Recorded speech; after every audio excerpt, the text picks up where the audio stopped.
Oh my, oh my, oh my. Dr. Henry, good evening, and it's good to see you, man. PRT is back in the house, my friend. We are back in the house, my brother. Yes, yes, yes. So good to see you here in this space, in this place. It's so good to see our audience there as well. I think we can see a chat or something, Pastor Paul, something. Yeah. Something. Yeah, I see David Hunt is in the building or in the space.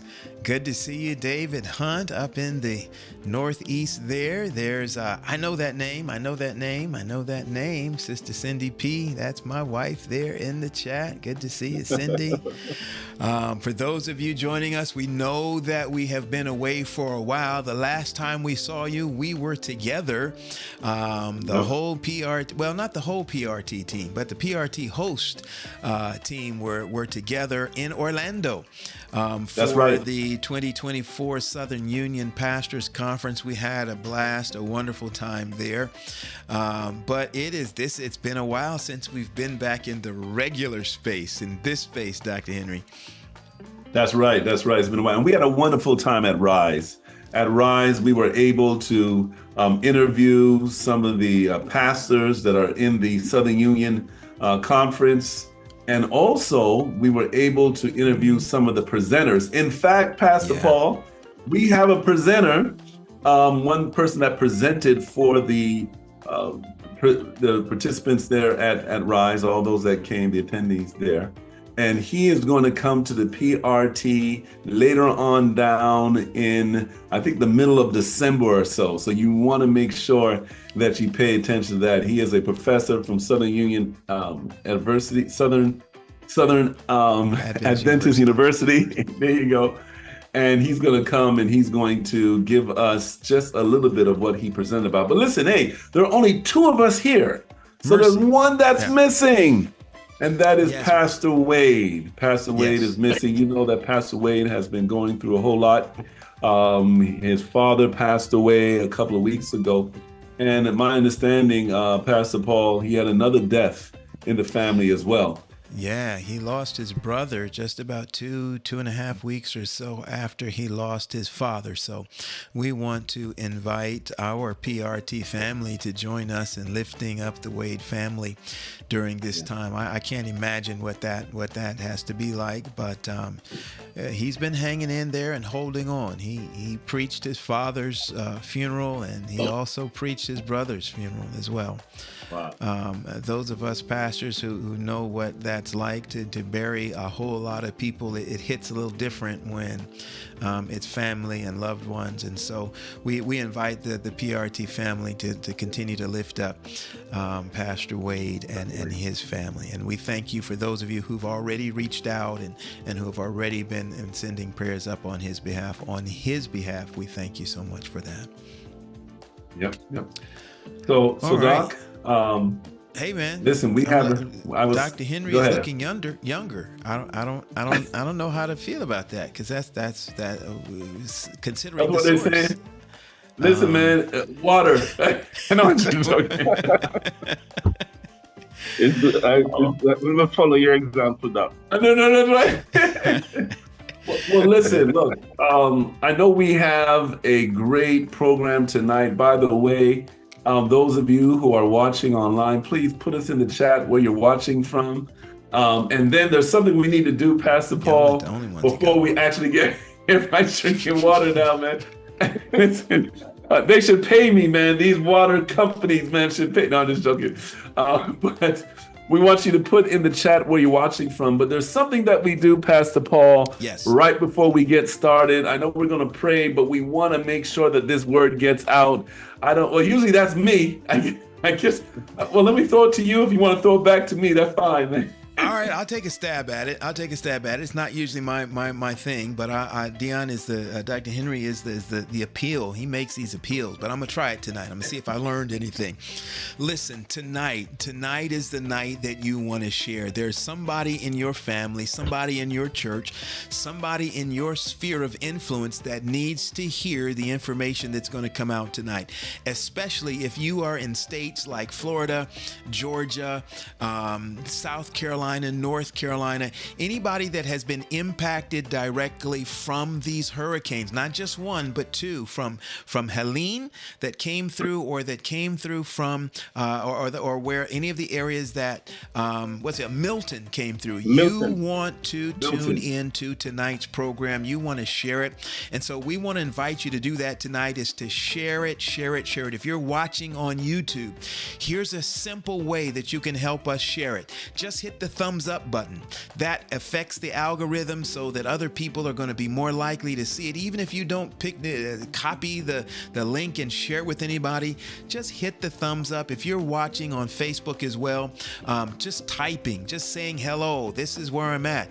It helps the algorithm kick this feed into somebody else's feed who may need to hear this. Now, you may not be living in any of the areas that were affected by this hurricane, but you may have a loved one, a family member, a friend that's living in that area, and they're looking for some help. We're going to give you some resources tonight. We want to make sure that you share this as well. Now, Dr. Henry, we typically have, I don't know, if you and I and Dr. and Pastor Wade don't share, we may typically have about 10, 15 shares.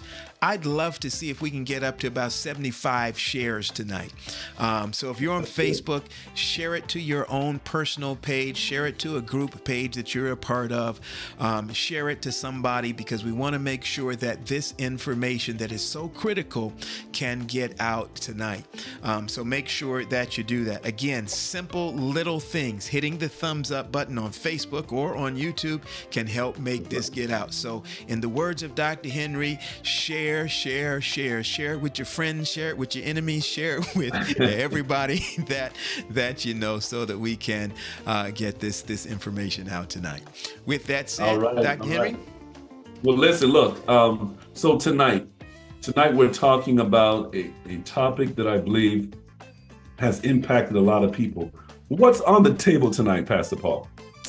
Well, as I've just kind of hinted at, we're going to be talking about hurricane relief and the Seventh-day Adventist Church. You know, oftentimes things happen in our world, and a lot of times our members and a lot of times our young people wonder, is the church paying attention to anything besides Revelation seminars? Is the church doing anything besides trying to do an evangelistic series or talk about doctrine and theology? Well, we want you to know that our church is very much involved and very much engaged in the things that impact people pragmatically and practically in our everyday lives, particularly things like this hurricane. So we've got some reps here from the Adventist Community Services Department of two different conferences. We're excited to have them both. One is from my conference, and I am very happy and proud to introduce and present to others Pastor Wayne Hewlett. I'm going to bring them on so you see them as we do this.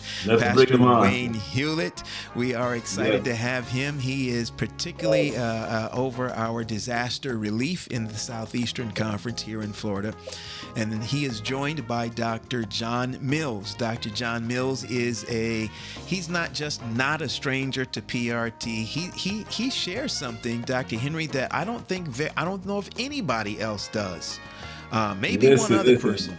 But he has been He has Yes, been yes, both yes. a guest That's right. before, and Right. he has been a part of the PRT team. He has been a part of it. That's right. That's Yeah, right. so I He think has been a he and critical Steph part. share that the two of them, Yeah. they share that distinction. That's right. That's right. Yeah. That's right. He has been a part of PRT.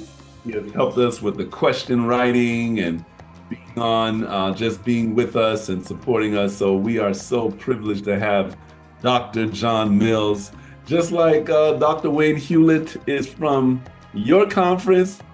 Listen, Dr. John Mills is from my conference. All right now. Good So, good to have stuff. you on. Good to have you on. All right. So, Pastor Paul, let's pray. Let's have a word of prayer. Well, actually, we're going to let them say a few words about themselves. Yes. I know Pastor Paul usually does this part, but what we do, we give you just a few seconds. Pastor Paul will say something like 29.5 seconds. We know that you all are preachers, right? So I know that you can take the whole 2 hours, right? Or the hour and a half of this show. But for your introduction, just to get people to know a little bit about yourself, just give us a 29.5 seconds, just a brief introduction of what you do, and just a little bit about you, and then we'll go to Dr. John Mills after that. You go ahead first, Pastor Dr. Wayne Hewlett. Yes, thank you, Dr. Henry. Hey, listen, thank you, Pastor Paul, for having us on this evening. I'm going to be quicker with the 24 or 29 seconds that I get. I am Pastor Wayne Hewlett, the senior pastor, or the pastor, sorry, of the New Life International SDA Church in Jacksonville, Florida, and also the ACS Disaster Relief Coordinator for the Southeastern Conference. Amazing time in this work, love this work, love community service, and just ready to discuss some of the things that are very important and pertinent to those who really need to get some of the information that we do have. Thank you, Dr. Henry. I love it. Dr. Mills? Yes. Good evening, everybody. I am happy to be here this evening with my old friends, my longtime friends, my PRT folks. I'm actually Associate Director for General Administration in the Florida Conference. A part of our portfolio is ACS/disaster relief. That's Adventist Community Services/disaster relief, along with 5 other departments that we oversee. And when I say we, I mean the team, which is inclusive of myself, my boss, which is Conrad Duncan. He couldn't be here this evening, so I am pinch hitting for him. He oversees the Office of General Administration, and we also have Janeth Montenegro, who is our administrative assistant, and she keeps us in line and keeps the ship rolling along. That's me. Good stuff. Good stuff. Well, again, we are excited to have both of you tonight. We're looking forward to a great conversation as we talk about some of these issues and things that so many of our people are facing in a seemingly unprecedented time. And so, but just before we begin, let's have a word of prayer. Master Lord, to guide us in our discussion tonight. Thank you, Father, for the opportunity that we have tonight to share. We thank you for our guests and the work that you have enabled them and empowered them to do.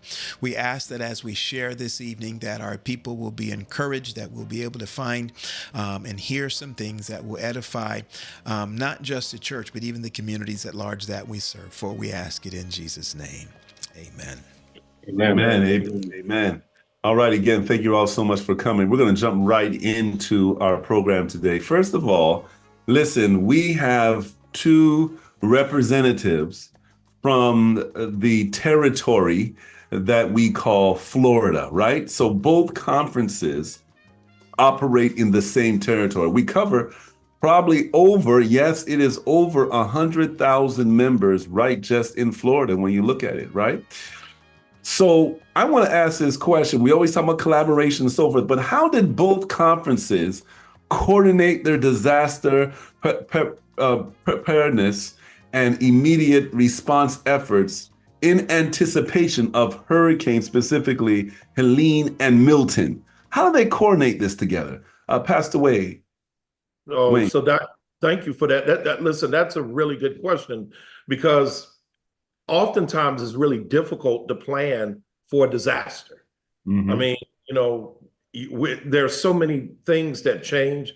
The dynamics of it is just amazing because of the simple fact. I mean, think about it. When a hurricane is about to come to shore, you get these spaghetti models. I don't know if you've seen them Yeah. on, Yeah. on the Weather Channel, and they have like 30 lines, and the 30 lines go all over the place. You Yeah. know, this is where it's going to hit, or this is where it's going to hit.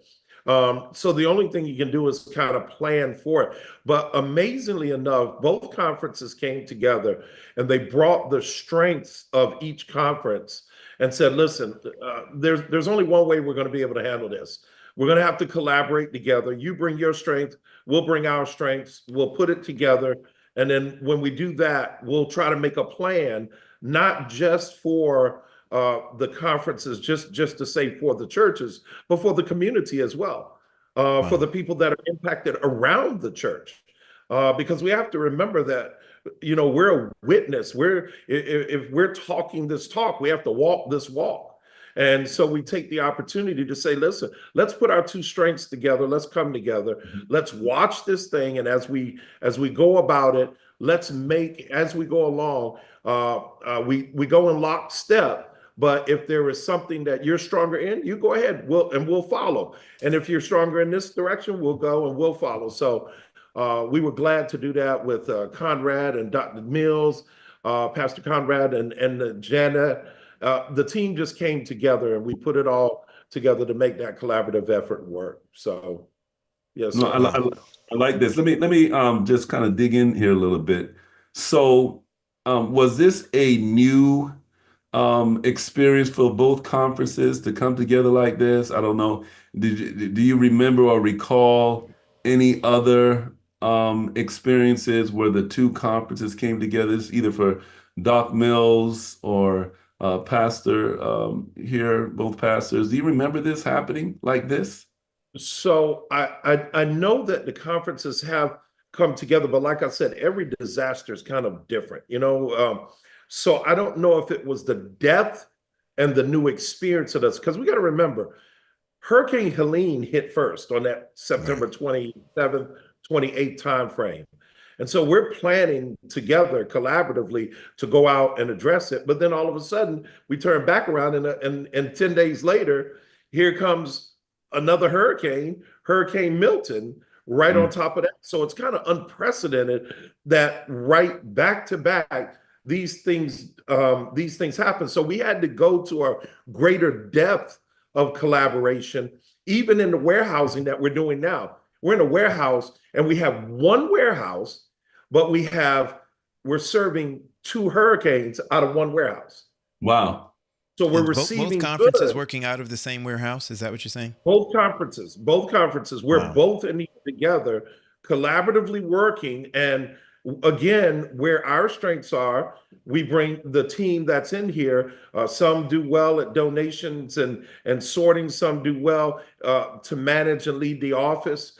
Some do well in shipping and receiving, all those things. And the volunteers are a mixture of both conferences, Pastor Paul. So, and so, Dr. Henry, to answer that question, I believe that there has been a working together, but the depth of this now is amazing because we're deep together in this, entrenched in this effort to bring restoration to those who've lost everything. Mm. Wow. If I Very good. can, So, Dr. Henry, so just a follow up for Dr. Mills. Dr. Mills, can you speak to, because I don't want us to just rush by this, because you know we've got a state conference and a regional conference collaborating in a way that sometimes our people will feel like We are so disunified. There's so much politics, this, that, and the other. Can you speak to the value or the impact of our people seeing our conferences, two conferences, working together on something? I don't want to spend a lot of time here because we know we got some other stuff to get into, but I just don't want us to rush by this thing. Is there anything that you can share to that, or you want to speak to in regard to that? Absolutely. So,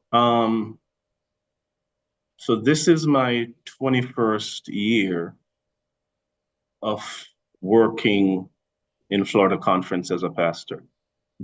20 years in the um, in the field before I went into the office last year. Um, so you know, I've seen collaboration and I've seen the lack thereof over the years. Okay. There is a different atmosphere now. Okay. It seems as if a shift has taken place. It seems as if we have turned a corner as far as collaboration is concerned. And I think it has to do with the two leaders who are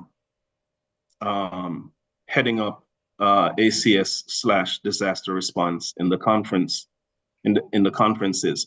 And you know, one of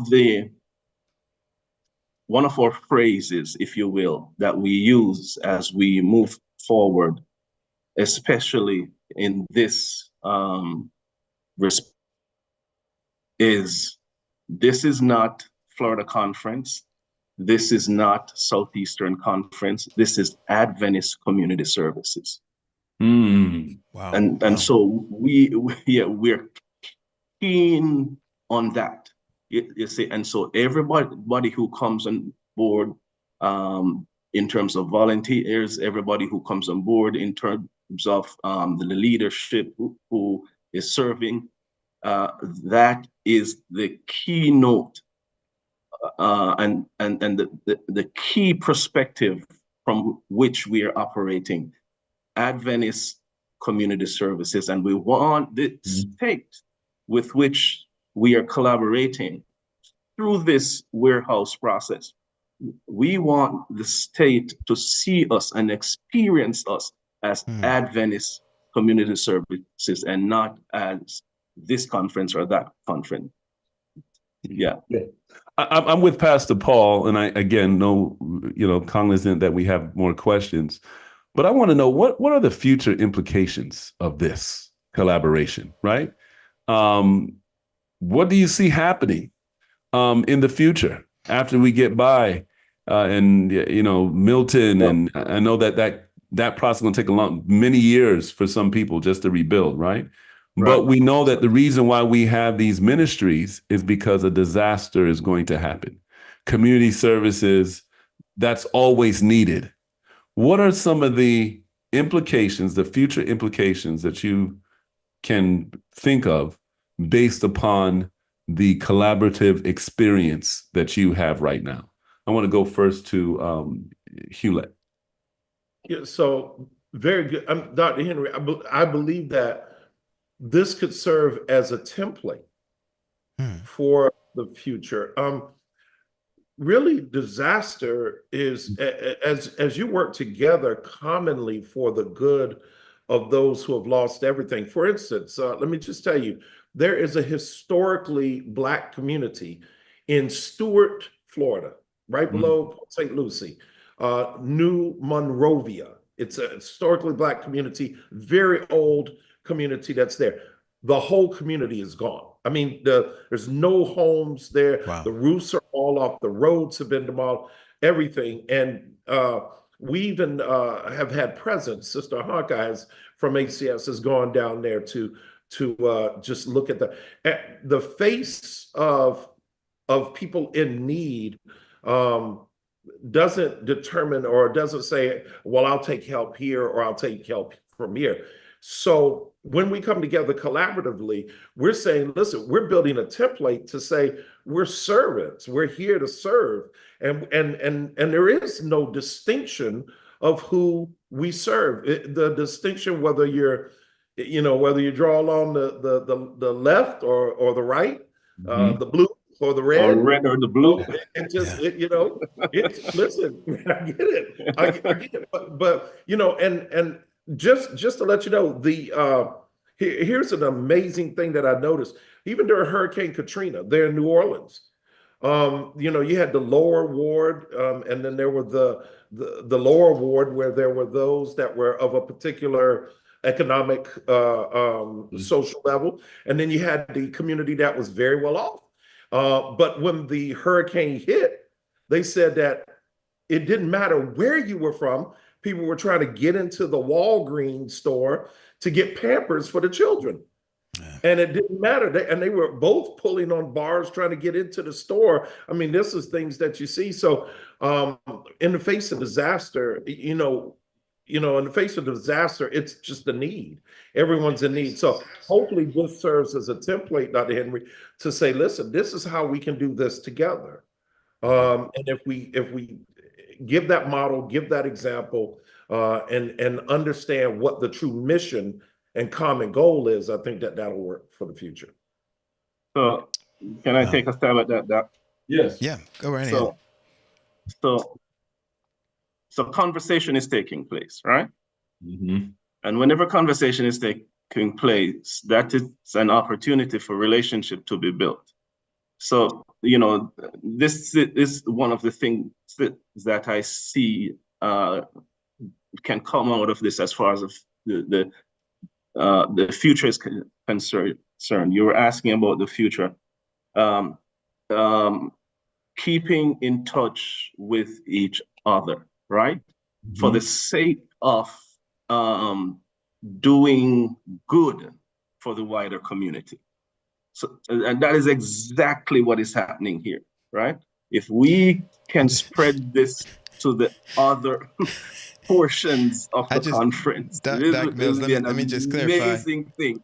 I want to make sure that people understood that you said the wider community. Right? Yeah. A whole state. We tend to be like this, right? But there's a wider community, right?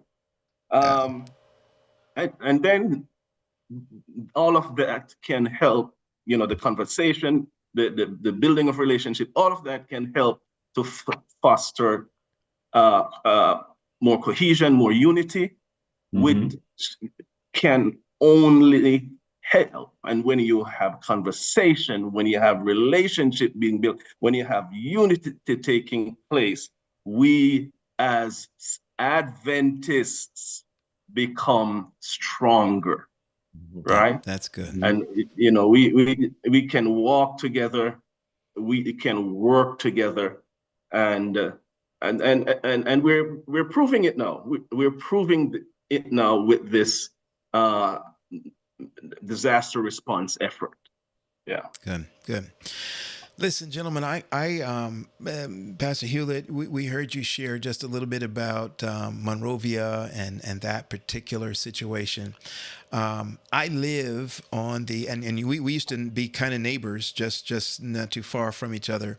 I live on the east coast of Florida, in Royal Palm Beach. As we were watching the Milton unfold, Milton unfold, the idea was that Milton was going to come as this big, huge hurricane and hit and smash the west coast of Florida around the Tampa Bay area. We were hearing things that this was going to be unprecedented, et cetera, et cetera. And it built up a whole lot of anxiety and angst, particularly for Floridians that lived on the west coast in the Bay Area.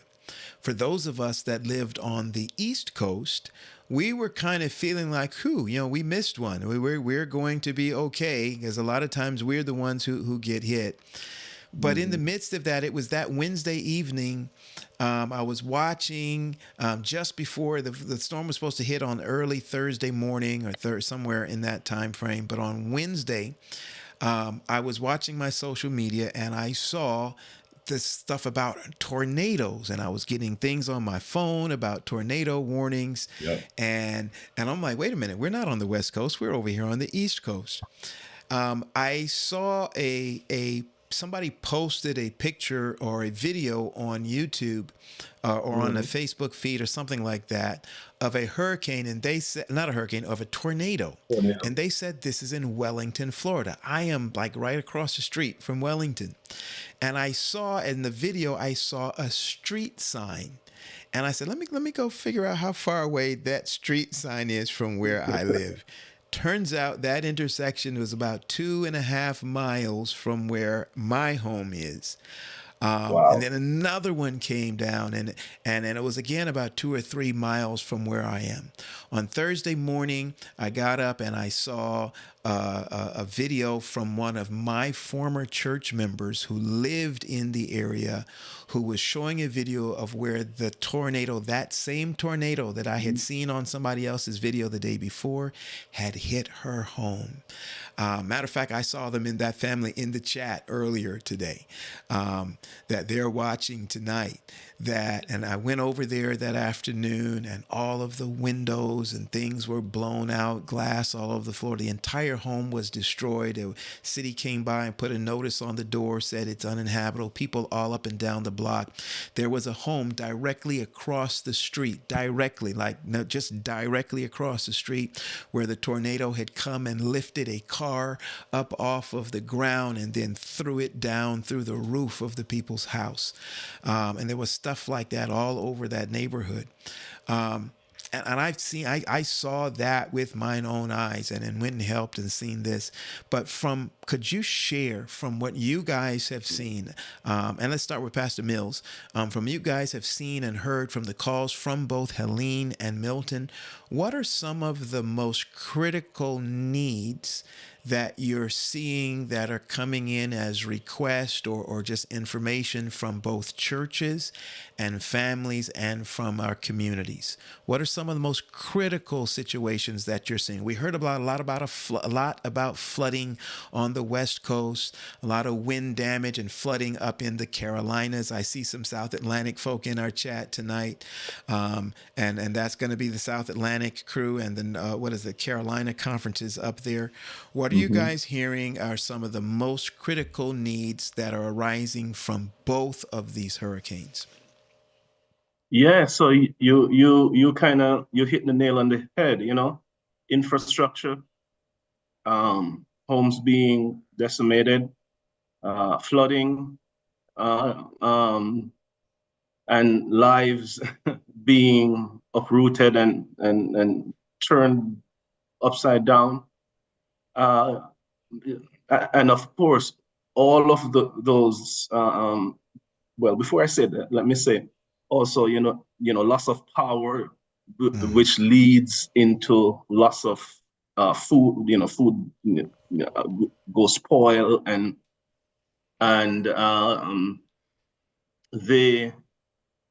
with all of that, probably the most nerve-wracking loss, if you will, is just the notion of loss itself, right? Wow. The spiritual and emotional toll that people are experiencing as a result of these disasters. So you have the physical, you have the property damage, you have the emotional and spiritual aspect of it. And so, as volunteers, as people on the front line, we have to be so careful, the way in which we approach, the way in which we respond to situations, because you don't want to make a bad situation worse, right? So the approach is important, and the response is important, and you have to be keenly aware of, and this is the importance of the question you asked. You have to be keenly aware of the fact that it is not just about the damaged house or the flooding that went through. It is about the toll that it takes on that family, that individual. So this is the kind of losses, if you will, that we're seeing out there, that we ourselves are experiencing. Yeah. Wow. That's huge, Elder. I think that's often something that we overlook when it comes to loss. It's not just the physical stuff. And so I'm wondering, and I'm Pastor Hewlett, you can address that as well, but I'm wondering if do we provide any like counseling resources, yes, we do. Mental health stuff for people who've experienced this? Pastor Hewlett. Yes, sir. And thank you. That's one of the components and arms that disaster response has moved into, where they're offering spiritual care and counseling going into communities. I want you to think that 2 years ago, there was a hurricane called Hurricane Ian that came through, and pretty much almost in the same area, just wiped out, that Sanibel Island area, the causeway, the waterway, all of that. And so almost 2 years to the day, there were some communities that were just getting their homes rebuilt so that they become livable again. And then Helene comes through and decimates it and does the same thing it did 2 years ago. Wow. And if that wasn't enough, if that wasn't enough, it was to Milton came behind it to say, to ensure that you don't try to build again, it comes through. As we go around the conference in our church in Fort Myers, and we know that there's a pastor there in Fort Myers that the church flooded from Ian, and they were rebuilding and getting everything together. They dedicated the church, and I believe it was 4.5 weeks before Helene comes through and wow. The same thing. So the emotional and mental toll is a very thing. But the Adventist Community Service arm of disaster response, that's why they've not just focused in the area of restoring through goods and services, but they've said, listen, there's a spiritual component to this where we need to go in and speak with communities and talk with them and pray with them and help them through this mentally, and be a witness to them that God is still in control. So let me add to that, Elder. What we basically do, we provide for loss, right? But the greatest thing that we do in the disaster zone is that we bring Jesus to the disaster zone. When throughout the year we have trainings, right? The last one we had was at the office, the Florida Conference office. Both people from both conferences were there.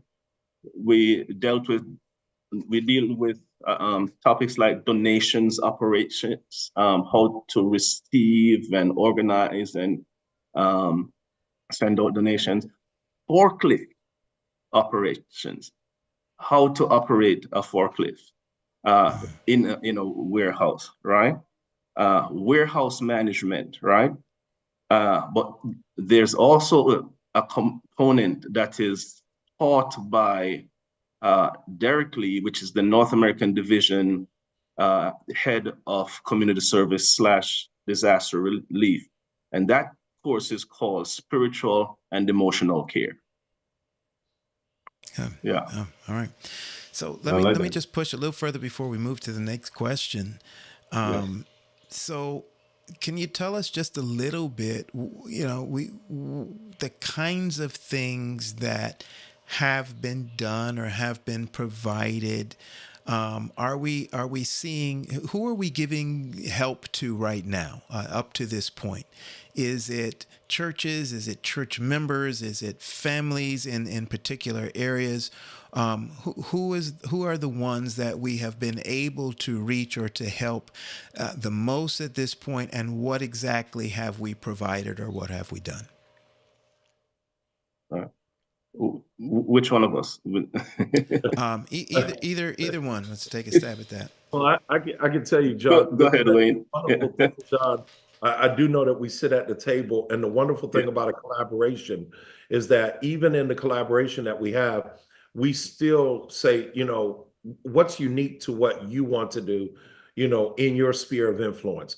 And so Florida Conference may say, we're going to do this, but I do know Southeastern Conference, we started taking up collections in our different regions of food product, and not just food product, but diapers and children diapers, adult diapers, sanitation products, things that people, that's not even really in the wheelhouse of what we do, but as uniqueness, and we say, listen, what can we do to provide immediate Band-Aid kind of, and for lack of a better term, Band-Aid care for those that are affected. So we've done that. The major thing that's important that we've done together and we've collaborated with is we're well resourced. There are some things that are available in our communities. I was amazed at what's available in the communities. When we came together, chainsaw crews. These are people who we just want to take and we just want to cut trees down. That's all we want to do. But that's how we want to help people, and we're doing it free. So you can connect with them, and they'll come to your house. Wait. Hold on. He said free, y'all. He said free. Listen, my wife was just telling me the other day that she knows somebody down in the Tampa Bay area who was talking to her, or a friend of hers, who said that in the space of about 2.5 hours, they went and made she said $8,000 for just cutting trees. That people are having to spend that kind of money to get trees cleared from driveways, from roads, or off lines and all that kind of stuff. But you're saying that the Adventist church, come on now, come on, preacher, talk Adventist to us. Church has a chainsaw crew that's going to go and help somebody for FREE. That's FREE. We know, yes. So we know the resources that do that because of the VOAD, which is voluntary organizations active in disaster. But that's why we encourage our local churches. And here's the thing, to get involved with their COAD, COAD, community organizations active in disaster. These are organizations that are not just the Red Cross, United Way, the Mormons, all of the, there are people that are out there that say, listen, when there's a disaster, we want to provide this or this. If you know that, you can make a telephone call and they'll just add you to the list and come out and they'll take care of those things that you're in need of. And we have, because we came together collaboratively, we shared our resource list of all the organizations that we do know, and we put those out for Hillsborough County, we put them out for St. Lucie County, so that you could call and you could go ahead and get those things taken care of that you need to get taken care of. And we've got a few testimonies of people who have said, thank you for providing that number, because they came out, they knocked out the work, and then they kept going on down the street. Wow. Yeah. So That's awesome. So this collaboration that's taking place, is a witness, but not only between the two conferences working together, but you're talking about now local agencies and state agencies, and And hopefully we can get some resources or some number that we can call by the end of this program so that people who are watching can take advantage of those emergency management agencies. Now, as you work with those agencies, Dr. Mills, I know you're going to say something, Doc? Go ahead. I wanted to add something, but go ahead with your question. Okay, and then maybe we could put that in there. I can wrap it in. Yeah, you can wrap it in. There you go. Yeah. This is the PRT man right here, right? We are all together. And Slim taught me how to wrap it in, man. Wrap it in, right? So as you work with these emergency management agencies, a lot of collaboration is taking place, but there must be some challenges too that you're facing. I don't know. Is it everything is just smooth, but are there any challenges that you face when you collaborate with different agencies? Any difficulties that you have, Dr. Mills? Go ahead. Yeah, the biggest challenge, right? And this is the main challenge. The biggest, I'm gonna say to folks, the thing that you need most of all, in spite of the difficulty that you're going through right now, the one thing that you need most of all is patience. Sometimes what we need, it doesn't come at the exact time that we want it, but eventually it's gonna come, So everybody, all of us, workers especially, because we want to see this thing get done in a very timely manner so that people can get back to normalcy as much as possible. But there's this thing that we have to grapple with, and it is called patience. So that would, Pastor Henry, that would be the most, I don't even want to use the word difficult, but the most challenging thing that we have to deal with, because, it's, at the end of the day, it's government, right? Okay. And we know how the bureaucracy can get sometimes. But let me put in a plug here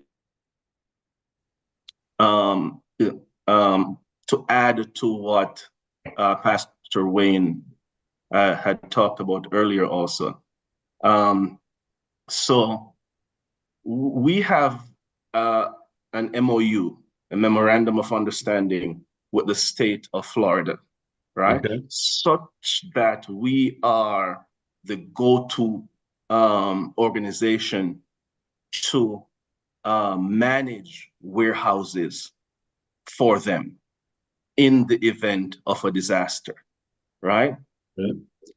So they call upon us, we are the ones, right? Everything that is needed, from a pin to an anchor, is going to pass through that warehouse, right?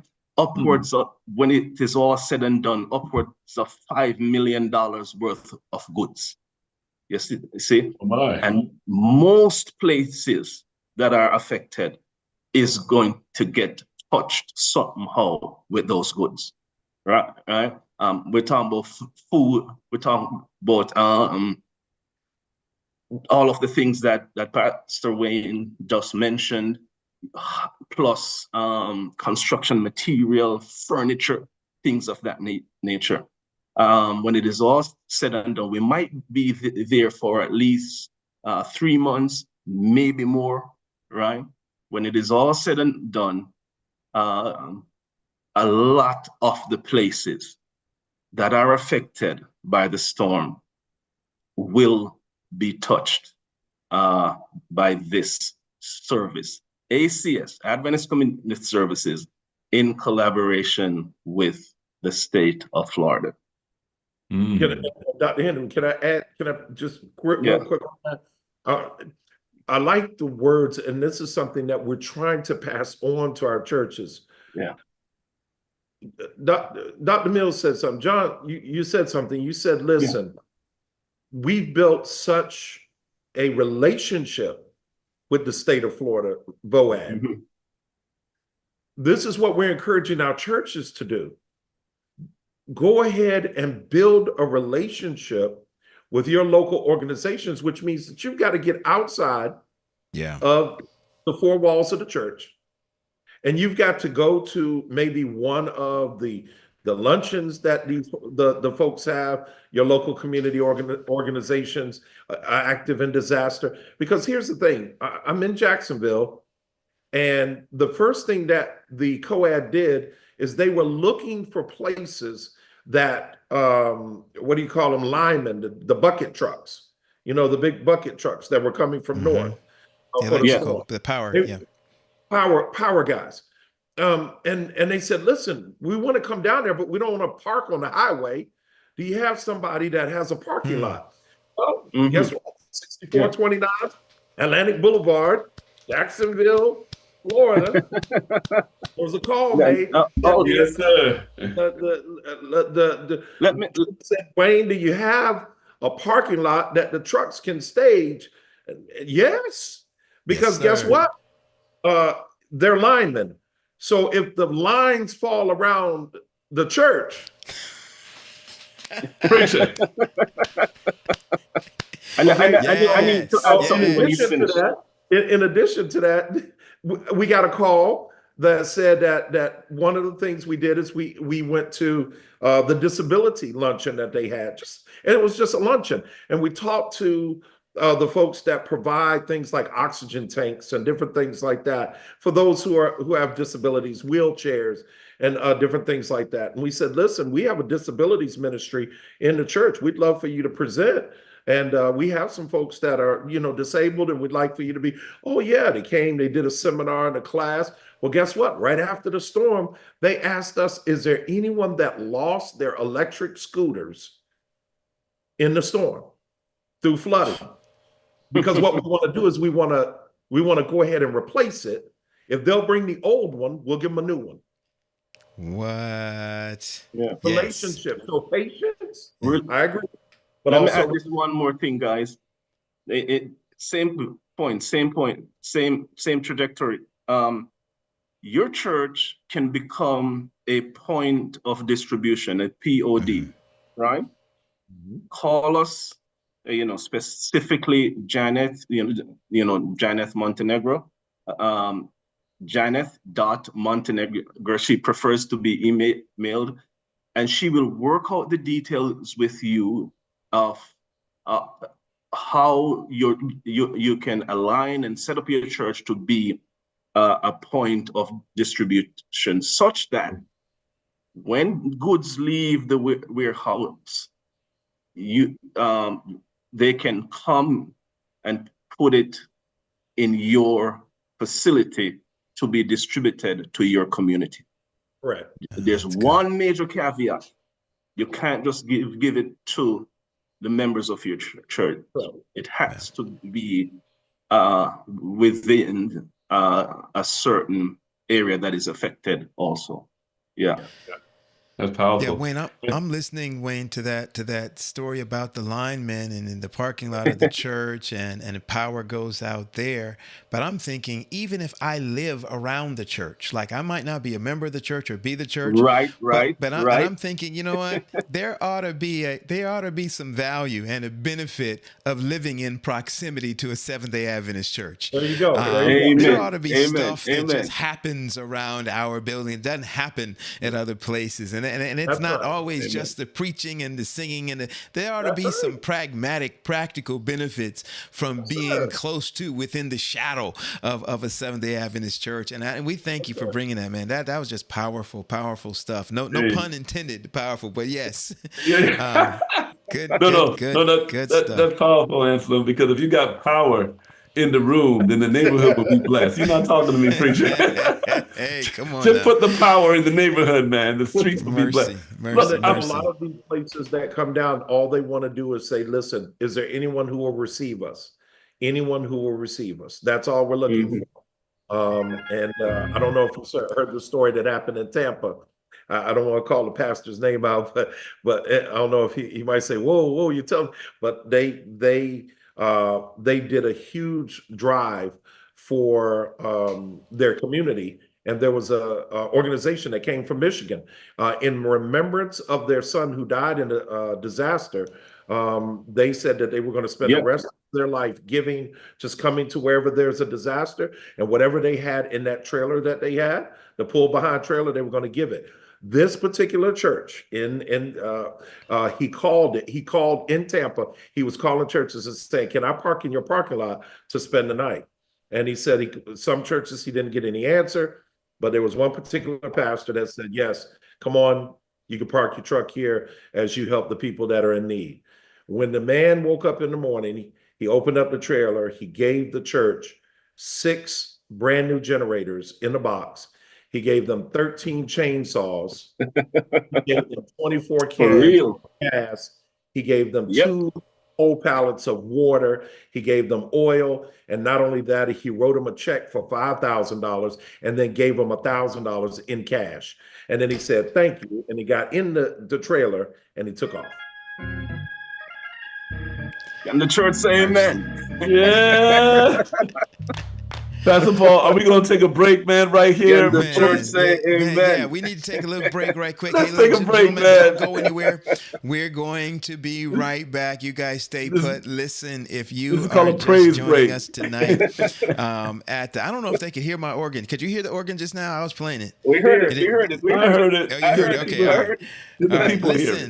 Listen. If you're just joining us tonight, our program tonight, we are talking about the Adventist response, the Adventist community service response to her, and as it pertains to hurricane relief. We've just the East Coast, southern and eastern, southeastern part of the United States has just been hit really hard, from Florida to Georgia, South Carolina, North Carolina, particularly North Carolina, some of the Georgia areas as well, and we are hearing tonight of some of the relief efforts from the Adventist Church. A lot of times people say the Adventist Church doesn't get involved. They don't participate in things that happen in the community. They don't serve the community in pragmatic and practical ways. Well, we're hearing tonight of some very pragmatic and practical ways that the Adventist Church is doing that. But listen, if you have just stopped by Pastor's Roundtable, we are excited that you've come by tonight. We know that we have been missing in this space, Dr. Henry, for a good minute or two.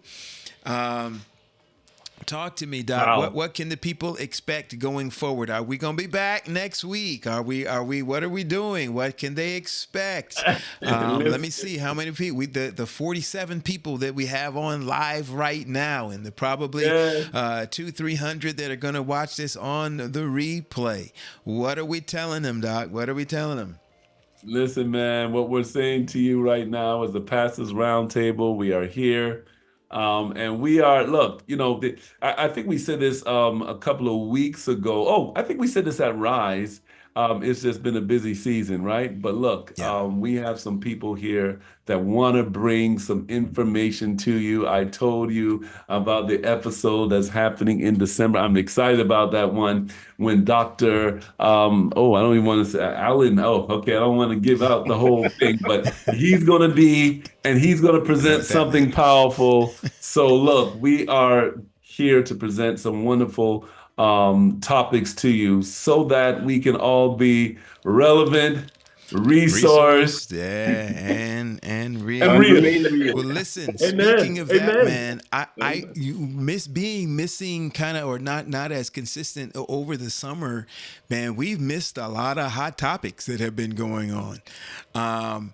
I've been watching my social media feeds, and there's again these issues about tithe. I kind of started by the way, I started a little series on tithing, and you want to check that out on my Twittic channel. If you look up Twittic, TIWITIK, I think it's how. Check that out. But there's been some issues with the whole vaccination thing has come up again, and some of you have been hearing some of the stuff with Dr. Conrad Vine. Some of you've been hearing stuff stuff about the Catholic and Adventist symposium that was going on that was supposed to go on, scheduled to go on, and Loma Linda. Some of you have texted me and reached out to me and say, "Hey, what does Pastors Roundtable think about that's going on out there?" There's been a lot of very interesting issues going on. Doctrinal things too. I mean, people who are saying, I was taught this, but I don't know if this is true. And having to say, you know what, because of my conviction, I am now going to be separated from the Adventist. I mean, there's a lot going on. Pastor Paul, a lot of stuff that I think it deserves a platform on the Pastors Roundtable. What do you think about that? That all of the stuff that went on, we missed the whole cult conversation, man. The whole is the Seventh-day Adventist Church a cult, and we missed that. We weren't here in that space during that time. But listen, we're going to catch back up. We want to bring some more light and some more information on some of these topics that are affecting our churches, our mission, and our structure. And so keep an ear to the ground for us going forward. I know we plan to take a break over the holidays, but we're going to be back in this space. Now, with that said, can I say this too? Yes. Oh, before you go back, listen, they may see some different faces on here too from time to time. Okay. Okay. That's a sneak peek. They may see some different faces, man. To liven it up, man. It's, so some of the guest hosts that you've seen before, you may see them going a little bit more. You may see some other guest hosts coming up. So we're just trying to, do something a little different, bringing people back to the Pastors Roundtable where we keep ministering. Where's Pastor Wade? We need Pastor Wade, man. Relevant. Got to get his voice. Relevant. Yeah, his voice. So hey, look, we might have to get Pastor Hewlett back on and be a guest host at the PRT. I love it. Hey, listen, I saw Karen Black in the chat tonight. We got to meet, or at least I got to meet Karen at the Rise conference a few weeks back. We often get the privilege and honor of meeting some of you who've been a part of our audience for so very long, and it's a thrill for us. It's an honor for us to be able to put some faces with some names from time to time, and we thank you for the support that you have provided to Pastors Roundtable over the years. And speaking of support, we want to let you know you can always go to the PRT.live. That's the website. Go back, check out any of the past broadcasts or episodes that you may have missed. You can find them all there. In addition to that, there's some of the show notes that you'll find there, as well as, and again, we want to thank, there are some of you that have been conscientious in supporting financially the Pastors Roundtable. Yeah. It does not, we can't do this, what we do, for free. It takes some resources to do it. We have not been, over the top kind of asking for your support. It's been our honor and our privilege to do this as best we can out of pocket. But some of you have helped to ease that load, and we thank you so very much. And for those of you that want to continue to do that or start doing that, you can find ways to do that on the website, the PRT.live. And so we thank you for what you have done and what you'll continue to do with that. We've got a few minutes left. We've got about 20 minutes left. Let's get our guest.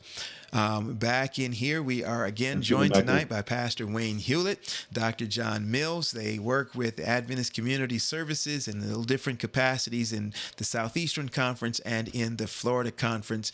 We know that there are other conferences that have been very active in Adventist Community Services, particularly in connection to these hurricanes. Those Adventist Community Services in Georgia Cumberland, in South Atlantic Conference, and then up in the Carolina Conference. I think a lot has been done there. And we didn't ask this question, but guys, talk to us a little bit. We've been talking a lot about Florida. What have you been hearing in the aftermath of Helene as it impacts our neighbors to the north? The Georgia folk, the North Carolina folk. We heard areas like Asheville, North Carolina. What are you hearing? What can you share? Don't have to take a long time, but just give us a snapshot of what's going on in those areas now. You want me to go ahead, John? Yeah, go ahead. I'll follow up. Yeah. So let me just tell you real quick. And there was a briefing done, and this is the most impactful thing I've ever seen for the NAD. And we all came together as disaster relief coordinators. And the Carolina Conference, I believe it was, John, wasn't it? The director of the Carolina Conference, disaster relief coordinator, was sitting there giving a report to the NAD, the North American Division, sorry, about what was going on in this area. I saw him stop and kind of take a breath and notice, I said, man, this guy's eyes are, he must have been up for a while. And he said, if you guys don't mind, as I'm giving this report, I just wanted to share, I just needed to share with you. I just need to take a break and think about it because my house is underwater. And while he was giving the report, the phone rang and he says, I want to finish the report. This is the insurance company calling me and they want an update on what's going on at my house. So, in the North Carolina area, the Hurricane Helene was packed with a lot of moisture and water. And so when it came ashore, it did a lot of damage in Perry County or the Perry County area up in Florida. But more of that damage was done headed up to Georgia and North Carolina. And I'm sure you've heard, not to insult anyone's intelligence, but roads were washed out, flooding took place, flash flooding, mountain streams overrun, different things like that. And then Milton just added more, more impact to it as well. And so those conferences they're tasked out. They're bringing other folks from around the United States to help them in that area. And so it's very important that we just, keep those that are affected. And what's so odd about it, or, when I leave here from this side and go through these areas, maybe Tampa, and you go back to a place, kind of Jacksonville, and you see the sun out, there's the people are at Wawa getting gas. There's, when you just left places that have no gas, people are waiting 3 hours to get gas. No electricity, the stoplights are hanging down, and then so you kind of forget that there were two major disasters. The folks, the conferences, they're doing their best. They're collaborating with their local agencies. Victor Maddox is the newly minted ACS / disaster response leader for the Union and for the Southern Union. And so he is heavily involved in what is going on, in what is happening there. They're doing their best with what resources they have.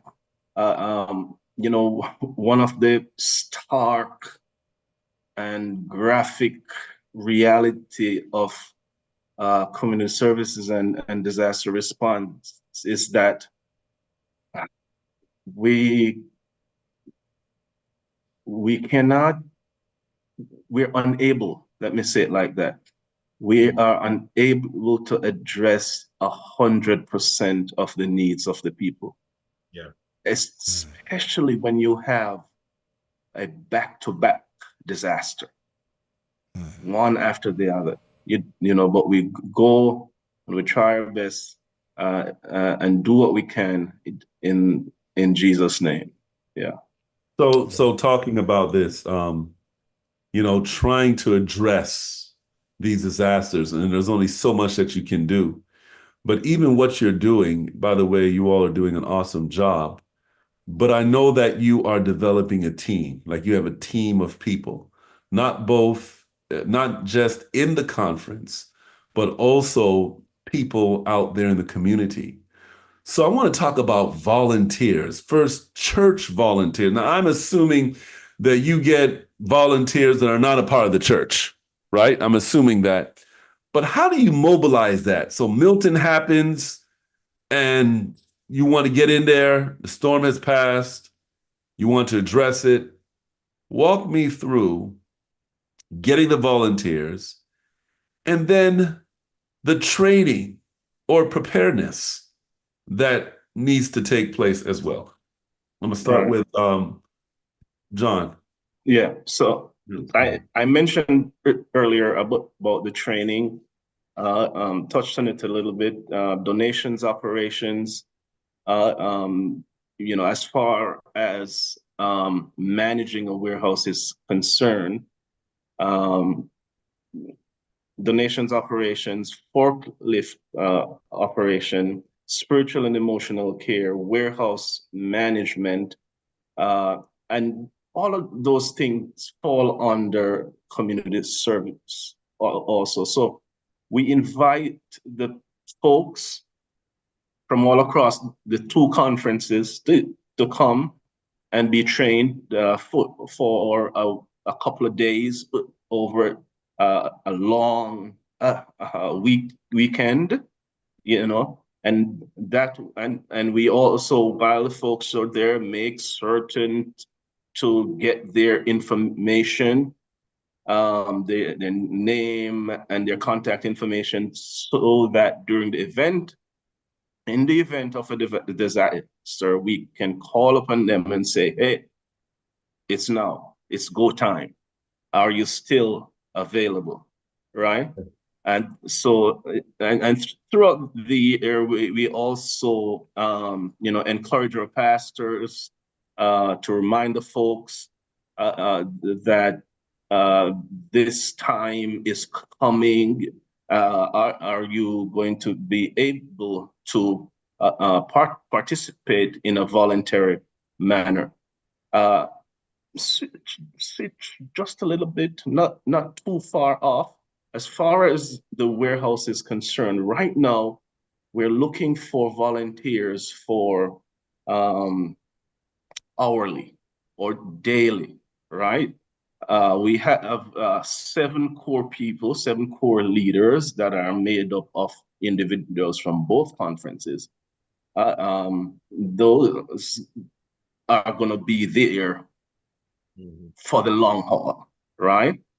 And then we have volunteers that come in for a day or two, an hour or two, according to how their permit, how long their schedule will permit them to do so. So those are the kind of volunteers we're looking for now.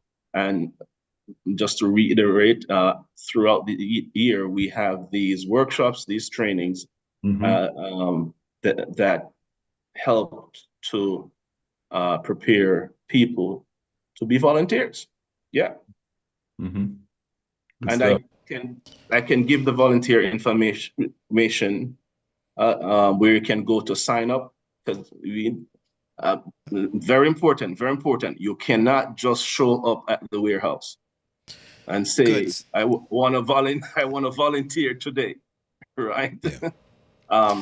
There's a process, and so John, I I was have going the to ask information that. here. You're going to ask. You've got a Pathfinder club in Arizona. You've got a men's ministry group in Colorado who's seen all of this stuff. And they say, yeah, we've got a weekend free.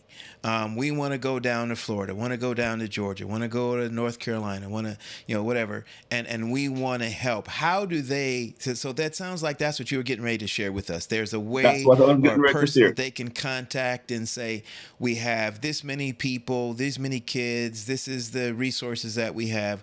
Where can we go? They can do that, and there's a place they'll be assigned. There's some work that they will be able to do if they come. Yes. Janeth, Janeth, with a TH, not just a T, right? Janeth with a TH, Janeth.Montenegro@floridaconference.com. She coordinates all of that for us, right? And you can also go on the website, floridaconference.com, go to community service or disaster response, and fill out the volunteer form. Volunteer sign up, right? Volunteer sign up. Volunteersignup.org. Volunteersignup.org. And we'll take from there. For a group like what you mentioned, Pastor Paul, they could call Janet and she makes the arrangements set the dates and so on and so forth. But please, folks, don't just show up because of all the liability issues that are involved. We have to take care of all of that. So don't just show up and say you want to volunteer. And we would prefer as much as possible, not discounting what Pastor Paul just asked about, but we would prefer as much as possible that volunteers are within close proximity of the warehouse. Yeah. Okay. Thank And you. that's to do warehousing work. What if there's, okay, that's if you want to work in the warehouse. What if there's a church or a particular community that needs help? That's not so much warehousing help, but maybe they need some yard cleanup. Maybe there's been a lot of water damage and stuff needs to be picked up and thrown out and all of that. There's a lot of manual help that I know all of us have seen that people need in circumstances like this. Does what we just had on the screen, volunteer sign up, does that give an opportunity for people to sign up for things like that, or the individual whose email you just gave out? So, Are those kinds of projects, right. service projects available as well? So we have different groups that do things like that. We have the MCC. That's sufficient. Patrick Williams, he says, with so much recent negative energy sent out regarding our denomination, it is satisfying and encouraging to hear about our Praise church God. members involved in hurricane relief. So, gentlemen, Praise it's God. just an affirmation, Yeah. and letting you know how much we appreciate and our community appreciates what you guys are spearheading in the community around us. I know that we haven't had enough time to do a lot of the stuff that we want to do, but we're glad we were able to get those particular resources out again. You'll see on the screen if you want to participate and volunteer. That's the out in your local church. Yes. Communications information, so that your people know here's a way that maybe your Pathfinder Club, maybe your men's ministry, maybe your women's ministry, or you've got a school and you're comparison to the time that you're putting in to our communities. Pastor Hewlett, I'm going to see if I can, I don't normally do this, but I'm going to see if I can give you a full screen shot, because I want people to see where you are. So this was not a prepared scene. So y'all bear with me as I try to make this work. You're going to see a black screen for a quick minute. And I'm going to see if I can bring Pastor Hewlett in here. How do I do that? Where are you? Nope, not there. Let's do this. And after you do that, if you could give me a second to say something about Pastor Hewlett, please. Sure. Yes, absolutely. Man, I don't know how to get you in here, Wayne. Let's do it like this. I'm going to do it as... We're in the warehouse. That's it. We're in the warehouse. That's it. We're in the warehouse, man. You're in the trenches, Doc. It's big. We on the ground. We're on the ground. All right. This is going to look a little funky as I get this straight here. This is that like that, but we're going to blow him up. Okay. All right. So can he move around? The warehouse there. Can you move your camera around? You've got 13 doors. 13 doors. One of the sticks are for shipping. Those are things that go out. 13 doors. All of this is floor space. This is floor space. So when the trucks come in, the semi trucks come in, everything is staged down through here. And it's here. We go through it and we do sort. And then you've got doors 7 through 12, 13, or 7 through 12 that take care of intake. Now we get all kinds of things. These are just some of the things that we have that just got here. Yeah, and this is the beginnings. This is the beginning of stuff, guys. So these are... Many more things are coming. Because we just got this warehouse recently. This isn't something we've had for a while, right? Yes, No, yesterday. yeah, Oh, recently. yesterday. We Wait, wait, just got the warehouse yesterday. wait. So we just got this warehouse yesterday? No. This shipment. The shipment he's Okay. talking. Yeah, we got the warehouse a few days ago. We got the warehouse. We finalized the contract for the warehouse last week. Okay. Yeah. Okay. So how the process goes, the state searches and sends us about 5 or 6 options, and we choose about 2 or 3 to go look at. And when after we go and look on them, we make a choice. Okay, And we've say, got yeah, some of our audience saying that they're not seeing what we're seeing. But if we can, what's Okay. the size of this place? If those aren't seeing, we can just give them. This one is somewhere between 80 and 85,000 square feet.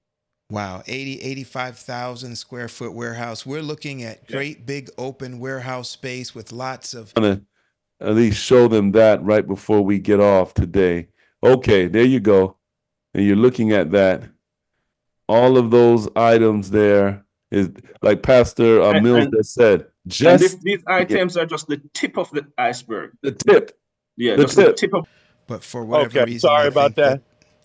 I don't Yeah. think So it's 13 necessarily bay on your doors. end. Yes, Go ahead. 13 bay doors, and 65,000 square feet of storage space. Wow. Mhm. Wow. Yeah. Wow. Yeah. On the racks that they have, and On then the the storage racks. process.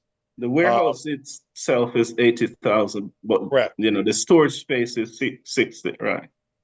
Good. Good. Dr. Good Mills, you were stuff. going to say a word about Pastor. So just Hewlett. to Yeah. give you guys a little snippet of what goes on at the warehouse. So after working all day transporting equipment from the conference office to the warehouse, and transport it back to the warehouse. Not some equipment. Take some equipment and transport it back to the warehouse. While I was going to sleep, and we all were finished for the day and were going to sleep, we got a call. A truck just came in, and Wayne had to jump and go. And I think somebody else went with you, Wayne. Yes. And unload the stuff from that. So stuff comes at various times. Anytime you have to be ready.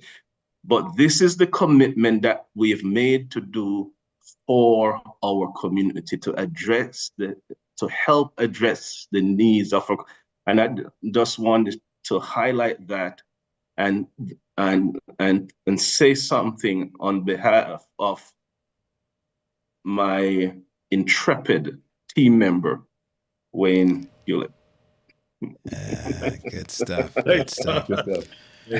Again, we appreciate so much both of you, and we know that you don't do all of this by yourselves. You've got teams and other people that are supporting you and support staff. So we want to send a great big shout out on behalf of the PRT and the PRT family for you and your teams, your staff, what you guys do. Thank you so very much. We look forward to being able to hear more. We look forward to somebody in our audience who may have seen or heard something tonight that's inspired them, whether to give financially, to give of their time, to volunteer, to look deeper into figuring out how they support to those whom we seek to serve and to help to become disciples of Jesus Christ. Yes. Thank you so much for mentioning finances, because we're practicable and we are able. We do give financial assistance also. So thank you for mentioning that. Yes. Good. All right. Wow. Right. Well, okay, listen, Dr. Henry. Yes, Pastor Paul, always a pleasure. Again, our prayers go out to Pastor Wade. We know that he has suffered some loss, and we are definitely lifting up in prayer. To you gentlemen here, awesome, mighty workers of Christ, thank you for joining us here at the Pastors Roundtable, where we aim to help keep ministry relevant, resourced, and real. God bless. Good night, everybody. Good night, everybody.